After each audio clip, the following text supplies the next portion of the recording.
Well, good morning, everyone. Thank you for joining us today.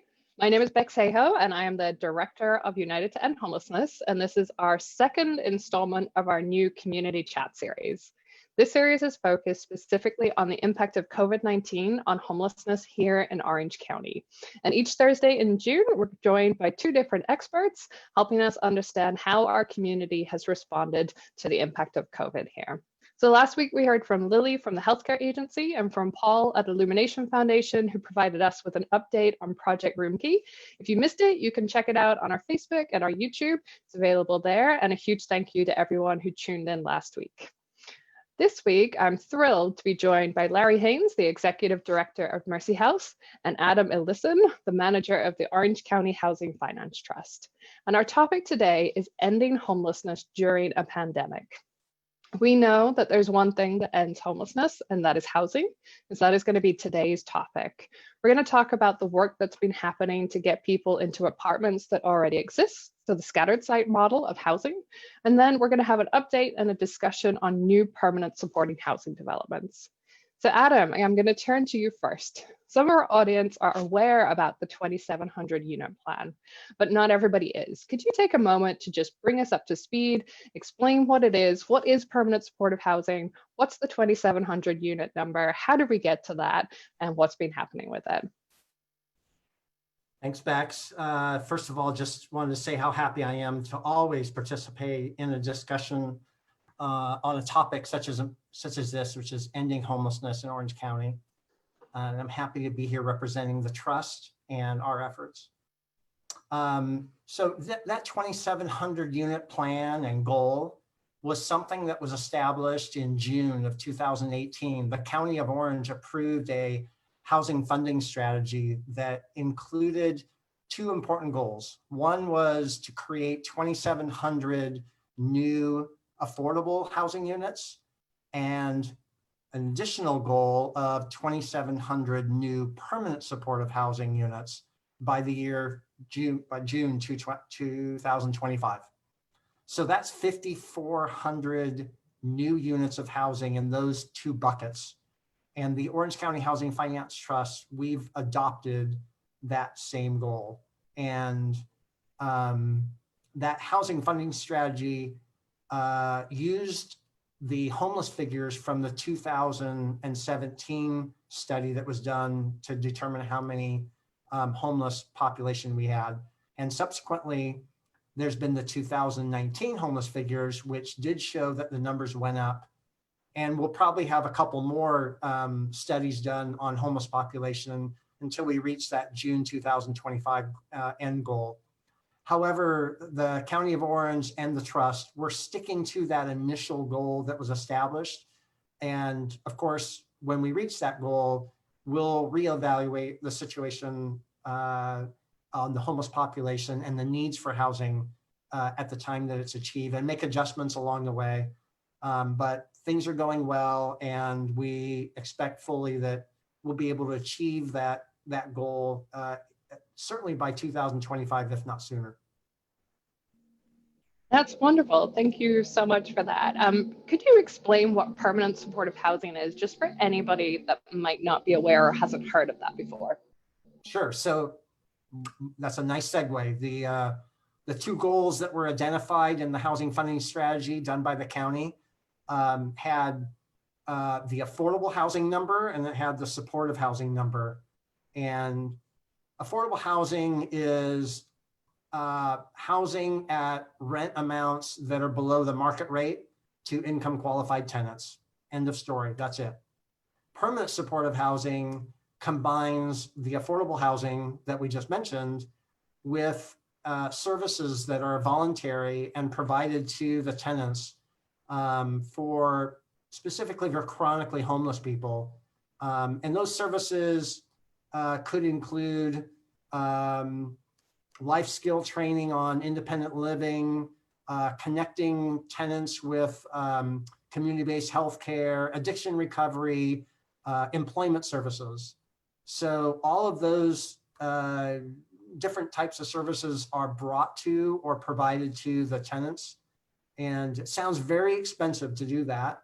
And why wouldn't we just kind of keep them on the street or in a shelter? And actually United Way, thankfully, supported an extensive study that UCI performed and determined that it is less costly actually to provide that permanent supportive housing than street homelessness and shelter homelessness, because it's just so many services and costs associated with those two categories, with our homeless population going to emergency rooms when maybe a nurse would be more appropriate, or urgent care, or other types of things that can happen. And when we remove other things like the cafeteria program and security and other costs, then permanent supportive housing becomes a real viable alternative to providing housing and in a safe and stable way.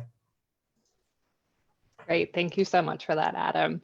And for anybody who's interested in tracking the progress of the 2,700 unit plan, they can find out all of that information on the website for the Housing Finance Trust that's been popped into the chat box. So there's a really great map that you can look at, you can track the progress, and you can see what's happening. So please feel free to check that out. So Larry, I'm going to turn to you next. We know that your agency has been hard at work moving people into permanent housing during the pandemic. Can you just share a little bit of data on that? How's that been going? What are the numbers looking like? Board today, Bex, and hi to everybody out there in Zoom land. So thanks for joining. Yeah, it's actually pretty interesting. So since February 26th, when the County of Orange declared COVID-19 a local emergency, let me look at the numbers here. In all of our programs, so rapid rehousing, permanent supportive housing, emergency shelter, and street outreach, we've actually placed 332 people in permanent housing. So I want to be very clear what I'm saying there. Since February 26th to now, 332 people have gone from the streets and into permanent housing. Not another shelter program, not a rehab, not a, something like that, but actual permanent housing where they could then stay forever. We've ended their homelessness. That's incredible. How do those numbers compare to maybe this time last year or pre-COVID? Well, it's interesting. This exact same time as last year, if you look at the data for these same programs from the same time span, we actually only housed, and I say only, 204 people. So if I've done my math correctly, which is perhaps a bit iffy, I think it's about a 63% increase. Now, one last data point that I think is interesting, and I don't mean to log roll for the United Way, but I'm going to nevertheless. These numbers don't include the prevention numbers, where we have, with United Way's partnership since late February, we've been able to prevent roughly 470 people from entering homelessness. So that's 332 that have been placed into housing, and an additional 470 prevented from ever becoming homeless because of our partnership. It's been quite an incredible stretch of time for us. That's incredible. I actually didn't realize that was the number that we were at for the partnership with Mercy House, that for the prevention program. That is amazing to hear. Thank you so much for sharing that. What did it take for your agency to adapt to COVID-19 when it comes to housing people? Like how did you do that? Okay, there's no way to answer this question without coming off as cheesy or sappy. So I'm just going to lean into the sap on this. Honest to God, guys, it's culture. It's not some new strategy. It's not some new bell and whistle. I cannot tell you how tiresome that is as an old guy who's been doing this for a while. We know what to do. We know what works. You said it at the beginning of this broadcast. It's housing. And we know the tools, we know the strategies to get people housed. We just need to do it. I think the question is that how do you sustain that success in a difficult time such as the one that we're in? And it really does come down to culture. I have an incredible staff. I have an incredible team, and we have a culture that's really honestly built on the following principles. There is a very, very common slogan around Mercy House, and it's called whatever it takes. So if we've got to, in order to keep someone housed, we have to, clean their bathroom and clean their kitchen. If we have to sacrifice food to the angry pagan food gods, if we have to, whatever it might be, we will do it. We're not here to win an argument. We're here to keep people housed or get them housed. So whatever it takes, it may be your job or it may not be your job. And I think if you'll forgive a sports metaphor, in my mind, that is what defines a winning team, is a certain culture. You know, you can tell a losing sports team if the players are looking up their individual statistics, if they're interested in how many goals they scored, how many points they scored, or whatever. That's always the wrong question. The right question is, did you win? And you win by playing for your team. We play for each other. We play for our clients and we play for our staff. And so what that then finally leads to, honestly, and there's really just, again, there's no non-cheesy way to say this. We've got an incredible group of people where self-sacrifice is part of the culture. You know, people understand that they are essential workers. They understand that they are going into the face of danger. They understand that they're underpaid and overworked, but they're doing it because of the mission of the agency and that they play for each other. And we will do whatever it takes to get someone housed and keep them housed. Well, a huge thank you to your team that helped make sure that over 300 people's homelessness ended during a global pandemic. That really is very remarkable. They're pretty great. I like them a lot. So I'm going to turn our attention to developments of permanent supportive housing. And I'm curious though, obviously Adam in your role at the Trust, and then some people may or may not know that Mercy House actually helps to run permanent supportive housing developments as well. How has COVID-19 impacted the ability to move any like permanent supportive housing projects forward? Has it come into play in that arena?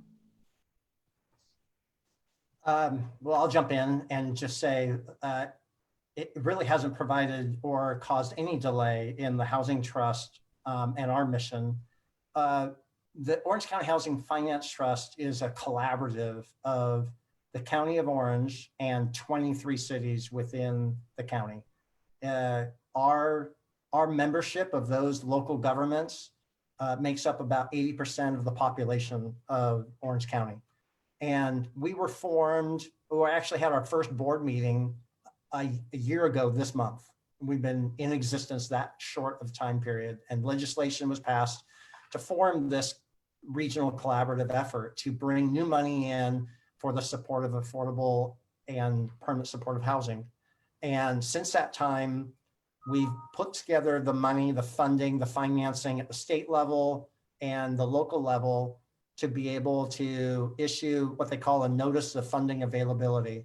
And this is to invite developers that need a little bit of extra gap funding on their project, because these rents are so low on these projects, they need some financial support. And so that's our job at the Trust, to bring new money into the county. And we were able to issue that notice of funding availability earlier this year. And just at our last board meeting on May 6th, actually, the Orange County Housing Finance Trust Board approved 7 projects. And the funding that we issued for those 7 projects totaled $10 million.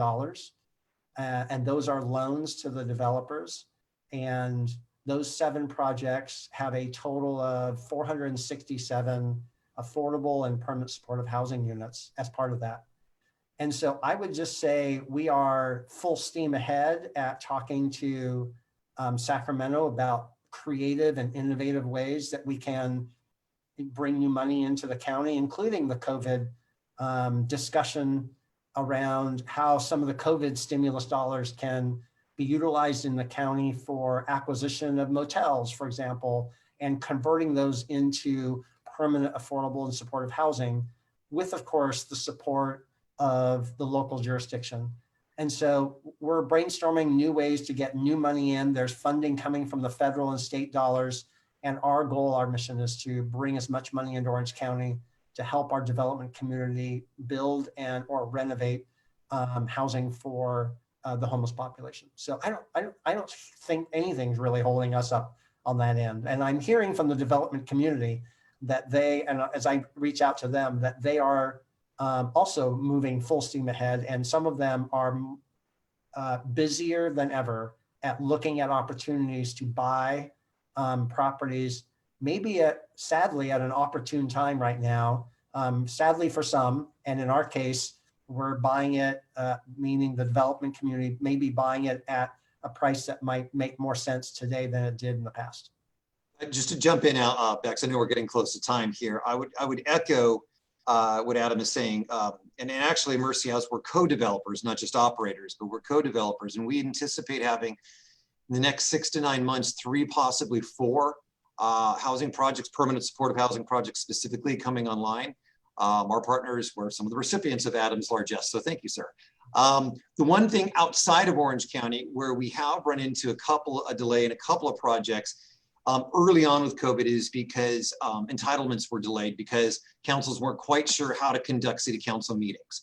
And so that would, that did bump a couple of months here or there. But by and large, it's been full steam ahead, as Adam suggests.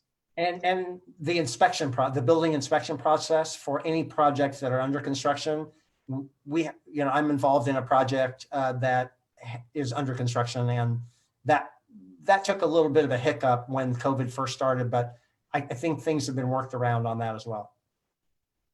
Well, that is fantastic news to hear that things are moving full steam ahead, and that's great. Thank you so much for that update and that information. I'm curious to hear from both of you. Do you think that COVID-19 has sort of changed the conversations around addressing homelessness here in Orange County? Have you guys sort of heard any shift in tone or thinking about this in our community? I'll jump in on this one first. So I'm going to give what I think is probably going to be a contrary opinion, because I think the conversation is, yes, look at the awareness. Look at how much we see. Now, my gosh, we have all these people in motels, and we certainly don't want them to go back out on the streets. And look at Project Room Key. Look at the investment that's been made, and so forth and so on. I don't know. I think that underestimates. I think that's a non-historical point of view. I am not entirely convinced that awareness equals action, and I think there are plenty of social justice movements that would bear that out. So I will certainly concur that there is greater awareness. We understand that some of the awareness is negative, some of the awareness is positive. But here really is the thing, in my opinion.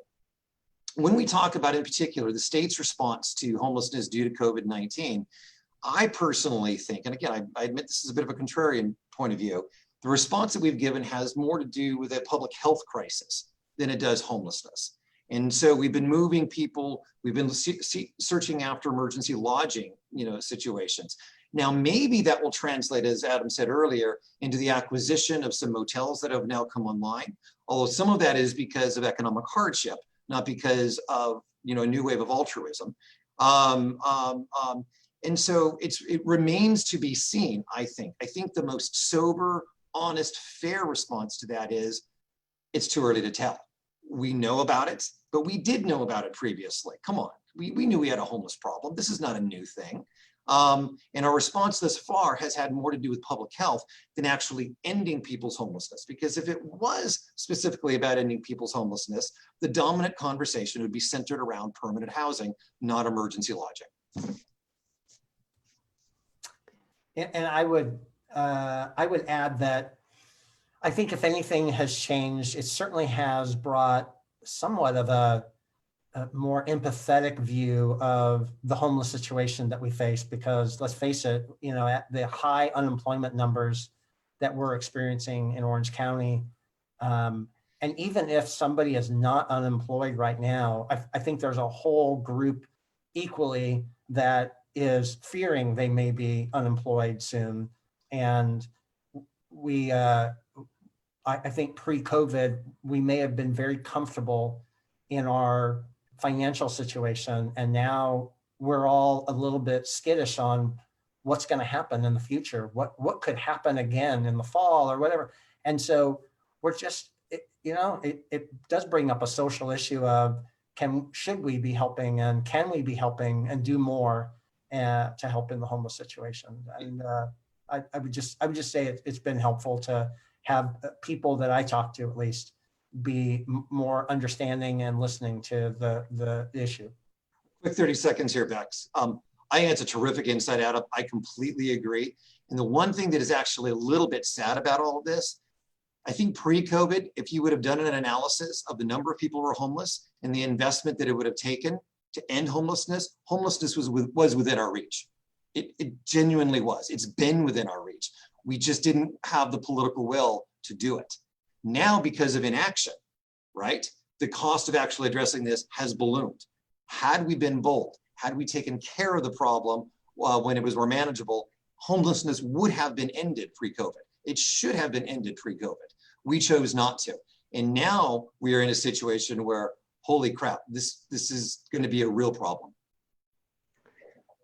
Thank you both for your insights, and thanks for bringing that back again to costs. We do know, as Adam said, that it is cheaper to end homelessness by providing permanent housing and support services to people than it is to leave people out on the streets. So I think that's a good place to wrap up our conversation for today. Thank you to everybody who submitted questions. One question that we did have was, how can I get involved in my local community in ending homelessness? And I would just say that at United Way, at United to End Homelessness, we run an Advocacy 101 class. The next one is coming up on June 22nd. The information will populate for you. Please feel free. That's a really great first place to come and to learn about how permanent supportive housing is developed, how you can get involved in that at a local level in your own city, in your community. So that is coming up.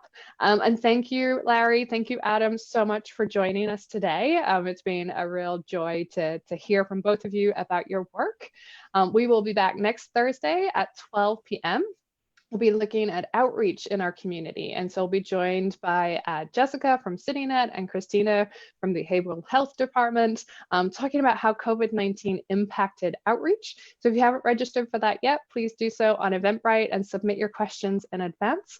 We're really looking forward to it. And this video will be available on YouTube and on Facebook shortly. So again, thank you, everybody. We appreciate you tuning in, and I'll see you next week.